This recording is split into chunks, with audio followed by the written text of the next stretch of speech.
I'm Fred Joyal, and I've been an entrepreneur most of my life and have been through several financial downturns and economic crises over that time. And I wanted to give you some practical thoughts during this particular crisis. First, millions of people are not going to die. China has 1.4 billion people and less than 3,500 deaths from COVID-19 since last October. So it's highly unlikely that Americans with 1/5 of that population are going to experience hundreds of thousands of deaths and millions of infected people. On top of that, we don't have open-air meat markets or even think about eating bats. And we are now taking extreme precautionary measures. Second, there is no food shortage. No one has said we are running out of food. Farmers are still working. There is no toilet paper shortage either, except the artificial one we've created by panicking and hoarding. Every day, my Whole Foods still has bread, meat, fresh vegetables, bottled water, and plenty of cookies. So here's a bit of advice. Learn how to cook. It's cheaper and healthier than eating out all the time. And if you've got a year's supply of toilet paper from Costco, share a few rolls. Third, put yourself on a news diet.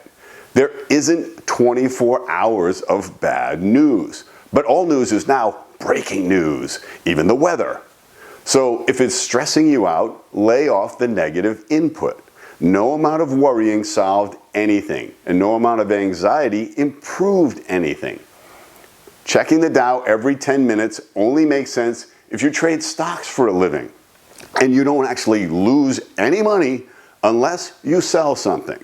Markets fluctuate, sometimes wildly.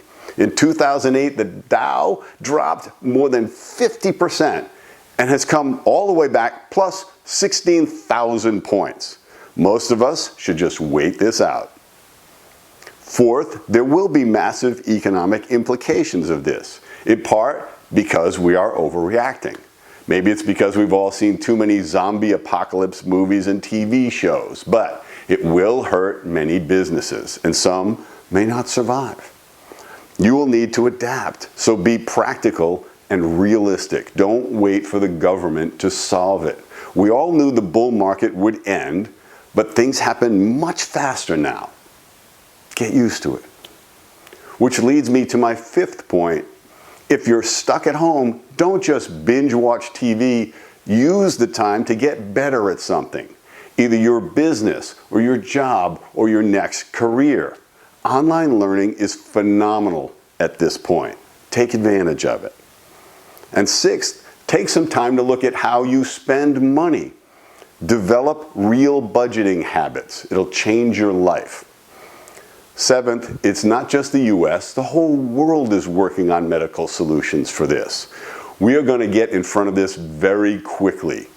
And there will be positive outcomes from this. The next virus could be much more virulent, and we will be much more prepared to go into action or go into quarantine. And we'll always keep plenty of toilet paper on hand forever. Eighth, let's protect our old people. First, by staying away from them. But also remember that isolation is unhealthy. Teach them to use FaceTime and connect with them often. Let them sit at the dinner table with your family virtually. Watch TV together virtually. Play online Scrabble with them. 9, stop looking for someone to blame. This is a virus, not a conspiracy.